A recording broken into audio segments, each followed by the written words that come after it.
Pernahkah kamu bertanya, bagaimana jika penuaan bukan sekadar takdir biologis, melainkan respons tubuh terhadap cara kita bernapas?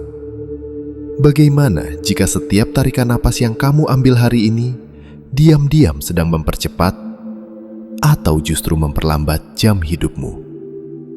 Sebagian besar manusia bernapas seperti sedang dikejar sesuatu. Pendek, terburu-buru, dangkal. Seolah hidup adalah ancaman yang harus segera dilewati. Padahal, napas bukan hanya alat bertahan hidup. Ia adalah bahasa paling purba antara tubuh dan waktu. Dan hari ini, aku ingin mengajakmu mendengarkan bahasa itu kembali. Ambil satu napas pelan. Bukan untuk teknik, bukan untuk latihan. Hanya untuk menyadari bahwa kamu masih ada di sini. Penuaan sering kita bayangkan sebagai keriput, rambut memutih, tenaga melemah. Tapi itu hanyalah gejala luar. Penuaan sejati terjadi jauh sebelum itu. Ia dimulai saat sistem saraf kita hidup terlalu lama dalam mode bertahan. Tubuh manusia tidak dirancang untuk terus siaga.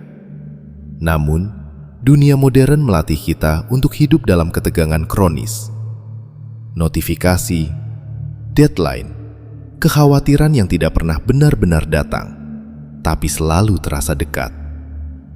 Disinilah napas mengambil peran yang jarang disadari. Bukan sebagai oksigen semata, melainkan sebagai tombol kendali sistem saraf. Setiap tarikan napas memberi sinyal, aman atau bahaya, tenang atau siaga, hidup atau bertahan.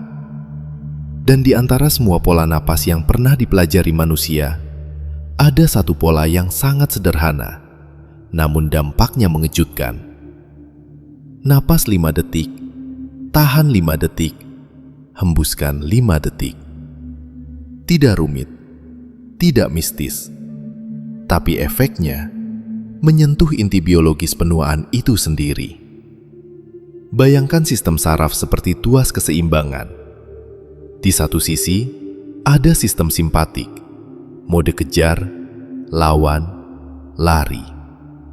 Di sisi lain, sistem parasimpatik, mode pulih, perbaiki, hidupkan ulang. Sebagian besar orang hidup dengan tuas yang macet di sisi pertama. Bahkan saat tidur, bahkan saat liburan, bahkan saat tubuh sudah memohon untuk berhenti. Napas 555 bekerja seperti tangan lembut yang perlahan menarik tuas itu kembali ke tengah. Bukan dengan paksaan, bukan dengan sugesti, tapi dengan ritme. Tubuh sangat peka terhadap ritme. Jantung berdetak, otak berosilasi, hormon dilepas dalam pola. Ketika napasmu melambat dan simetris, otak membaca satu pesan sederhana: tidak ada bahaya. Dan saat otak percaya pada itu, ia berhenti memproduksi hormon stres berlebihan. Kortisol menurun, inflamasi mereda, sel-sel diberi ruang untuk memperbaiki diri. Disinilah sains mulai berbisik sesuatu yang menarik. Stres kronis mempercepat pemendekan telomer, ujung pelindung DNA yang terkait langsung dengan penuaan sel. Bukan usia yang merusak telomer, tetapi tekanan yang tak pernah selesai. Sekarang pikirkan ini. Jika napas dapat menurunkan stres, dan stres mempercepat penuaan, maka napas bukan sekadar relaksasi. Ia adalah intervensi biologis. Saat kamu bernapas 555, saraf vagus diaktifkan. Ini adalah jalur komunikasi utama antara otak dan organ-organ vital. Detak jantung menjadi lebih variatif. Bukan kacau, tapi fleksibel. Dan fleksibilitas adalah tanda kehidupan yang mudah. Tubuh yang mudah bukan tubuh yang cepat, tetapi tubuh yang bisa menyesuaikan diri. Perhatikan bagaimana anak kecil bernapas. Perutnya naik turun. Ritmenya alami. Tidak ada usaha. Seiring dewasa, kita belajar menahan napas tanpa sadar. Saat cemas, saat marah, saat menahan diri. Dan setiap kali itu terjadi, kita mengirim pesan ke tubuh. Bersiaplah, sesuatu buruk akan datang. Padahal seringkali tidak ada apa-apa. Napas 555 adalah cara menghapus alarm palsu itu. 5 detik menarik hidup masuk. 5 detik memberi waktu untuk menyadari. 5 detik melepaskan beban yang tidak perlu. Coba lakukan sekarang, bahkan sambil mendengarkan ini. Tarik, rasakan dada dan perut mengembang. Tahan. Bukan dengan tegang, tapi dengan hadir. Hembuskan, seolah kamu sedang mengembalikan sesuatu ke bumi. Di momen itu, waktu terasa berbeda. Tidak terburu-buru, tidak menekan. Banyak tradisi kuno memahami satu hal yang sama. Orang yang bernapas lambat, hidup lebih dalam. Bukan karena mereka menghindari dunia, tetapi karena mereka tidak dikuasai olehnya. Penuaan pada tingkat terdalam bukan soal berlalunya tahun, melainkan hilangnya kehadiran. Saat kita jarang hadir, tubuh hidup di masa depan imajiner. Ketakutan, antisipasi, kecemasan, dan tubuh yang hidup di masa depan akan cepat lelah. Napas 555 memanggilmu pulang ke saat ini, ke satu-satunya tempat di mana regenerasi benar-benar terjadi. Bukan di esok hari, bukan di rencana besar, tapi di detik ini.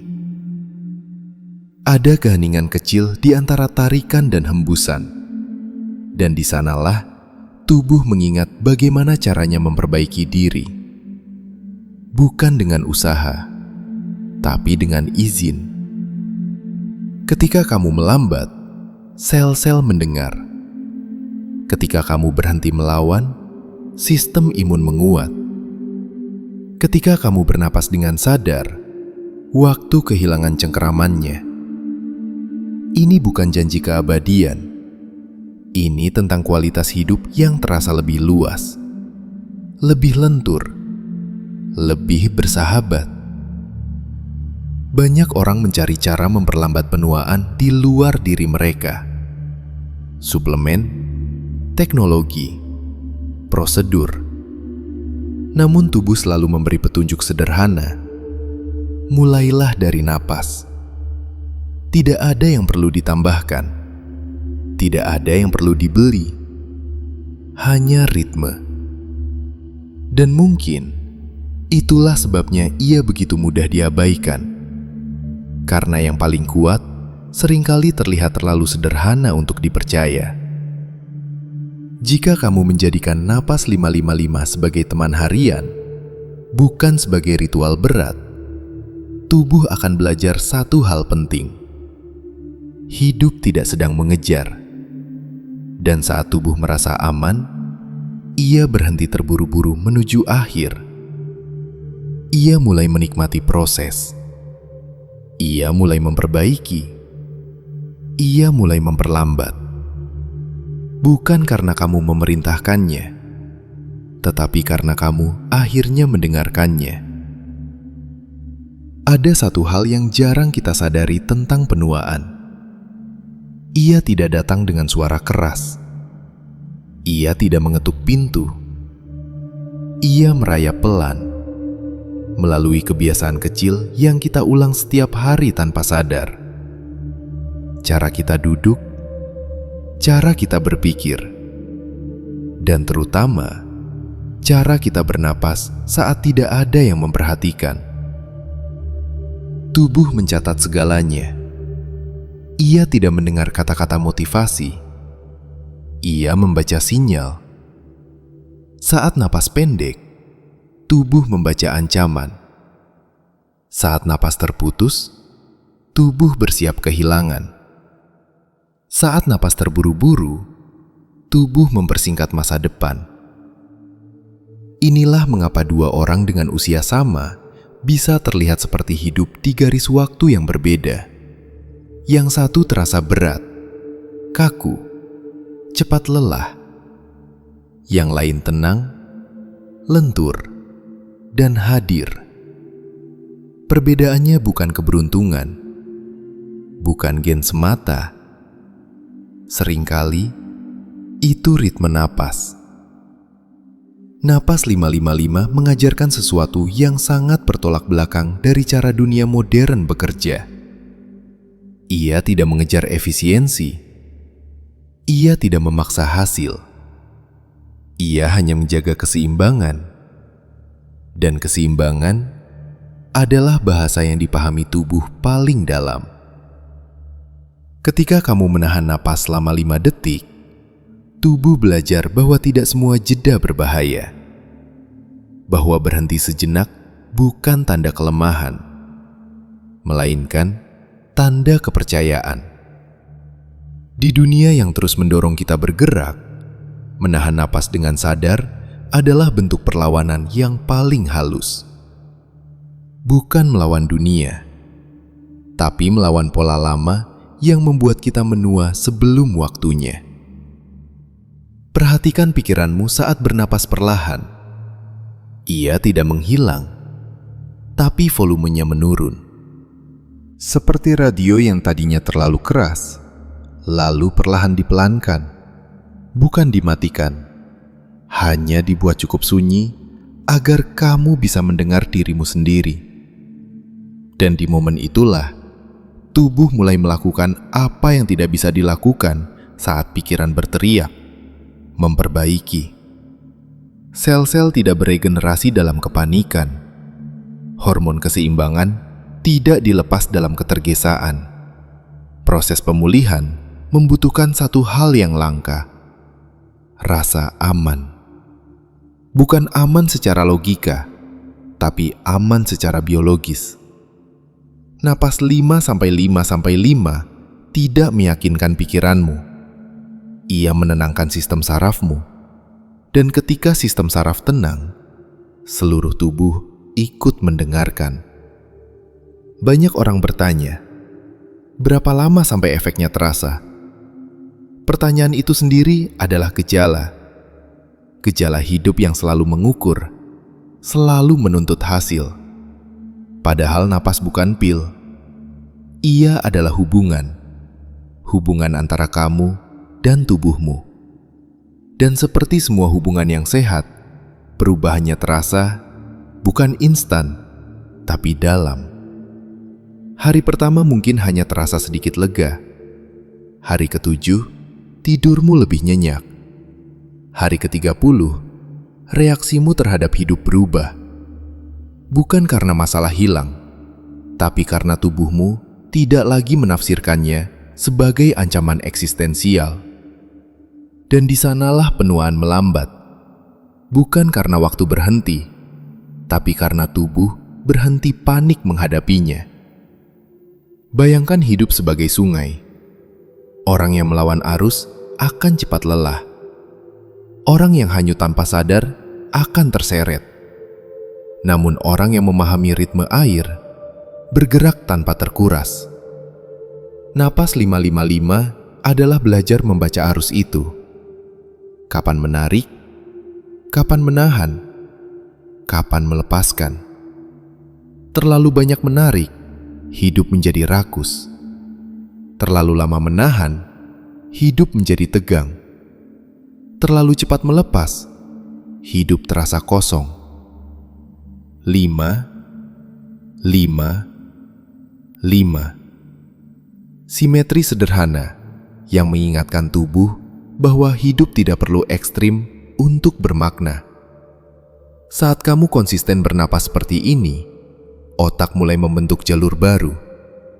Bukan jalur kecepatan, tapi jalur ketahanan. Bukan ketahanan yang keras, melainkan ketahanan yang lentur. Dan tubuh yang lentur menua dengan anggun. Kamu mungkin tidak terlihat awet muda dalam arti kosmetik, tapi ada sesuatu yang jauh lebih penting. Kehadiranmu terasa utuh, matamu lebih hidup, gerakmu lebih sadar, responmu lebih bijak. Orang-orang akan merasakannya, meski mereka tidak tahu sebabnya. Karena ketenangan biologis memiliki medan yang bisa dirasakan. Inilah sisi yang jarang dibicarakan sains, bahwa tubuh yang tenang bukan hanya sehat, tetapi juga memengaruhi realitas sosial di sekitarnya. Ketika kamu tidak reaktif, konflik tidak membesar. Ketika kamu hadir, keputusan menjadi lebih jernih. Ketika napasmu teratur, hidup terasa cukup. Dan rasa cukup adalah penawar penuaan yang paling kuat. Bukan karena cukup menghentikan waktu, tetapi karena cukup menghentikan perlawanan. Di titik ini, napas tidak lagi terasa seperti teknik. Ia menjadi rumah. Tempat kamu kembali setiap kali dunia terlalu cepat. Setiap kali pikiran terlalu bising. Setiap kali tubuh terasa lelah tanpa sebab yang jelas. 5 detik untuk kembali. 5 detik untuk diam. 5 detik untuk melepaskan. Tidak ada yang spektakuler, tidak ada yang dramatis. Namun justru di sanalah keajaibannya bersembunyi. Karena hidup tidak rusak oleh satu peristiwa besar. Ia aus oleh ketegangan kecil yang tidak pernah dilepas. Dan napas adalah cara paling langsung untuk melepasnya. Ada momen tertentu saat kamu menyadari bahwa tubuhmu tidak pernah menjadi musuh. Ia hanya lelah disalahpahami. Selama bertahun-tahun, kita memaksa tubuh mengikuti ambisi pikiran, begadang demi target, menahan lelah demi validasi, mengabaikan sinyal demi citra kuat. Lalu kita heran, kenapa tubuh menua lebih cepat daripada harapan kita. Napas 555 tidak datang untuk memperbaiki tubuh. Ia datang untuk memperbaiki hubunganmu dengannya. Karena tubuh tidak menua karena usia. Ia menua karena tidak pernah didengarkan. Saat kamu memberi 5 detik untuk menarik napas, kamu sedang berkata, "Aku tidak sedang dikejar." Saat kamu memberi 5 detik untuk menahan, kamu sedang berkata, "Aku aman di momen ini." Saat kamu memberi 5 detik untuk menghembuskan, kamu sedang berkata, "Aku tidak perlu membawa semuanya." Dan tubuh akhirnya percaya. Di titik ini, penuaan kehilangan momentumnya. Ia tidak berhenti, namun ia melunak. Seperti api yang tetap menyala, tapi tidak lagi membakar habis. Banyak ajaran kuno mengatakan bahwa usia sejati manusia tidak diukur dari angka, melainkan dari napas. Orang yang bernapas pendek, hidup pendek, bukan dalam jumlah tahun, tetapi dalam kedalaman pengalaman. Orang yang bernapas dalam, hidup panjang, karena ia benar-benar hadir di setiap detiknya. Coba rasakan, bagaimana satu siklus napas 555 mengubah kualitas momen ini. Tidak ada yang berubah di luar, tapi sesuatu melunak di dalam, dan di sanalah transformasi sejati terjadi. Bukan sebagai ledakan kesadaran, melainkan sebagai pergeseran halus yang hampir tak terlihat. Kamu mulai bereaksi lebih lambat, dengan cara yang baik. Kamu mulai memilih kata dengan lebih sadar. Kamu mulai menyadari bahwa tidak semua hal perlu ditanggapi. Energi yang dulu habis untuk bertahan, kini tersedia untuk hidup. Dan hidup adalah proses regeneratif. Saat tubuh tidak sibuk bertahan, ia memperbaiki jaringan. Ia menyeimbangkan hormon. Ia membersihkan sisa-sisa inflamasi yang menumpuk dari stres lama. Inilah mengapa memperlambat penuaan tidak terasa seperti usaha keras. Ia terasa seperti pulang ke ritme alami, pulang ke keheningan yang familiar, pulang ke tubuh yang tidak pernah benar-benar pergi. Pada akhirnya, napas 555 bukan tentang hidup lebih lama. Ia tentang hidup lebih utuh selama waktu yang ada. Tentang menua tanpa merasa dikejar. Tentang berubah tanpa merasa rusak. Tentang menerima waktu tanpa menyerah padanya. Dan mungkin itulah bentuk kebijaksanaan paling sederhana yang bisa kita praktekkan setiap hari. Bukan dengan menambahkan sesuatu ke hidup, tetapi dengan memperlambat satu hal yang selama ini kita lakukan tanpa sadar. Bernapas. Tarik 5 detik. Tahan 5 detik. Hembuskan 5 detik. Dan biarkan tubuh mengingat bagaimana rasanya hidup tanpa tergesa menuju akhir. Karena di napas yang sadar, waktu tidak lagi menjadi musuh. Ia menjadi teman yang berjalan bersamamu.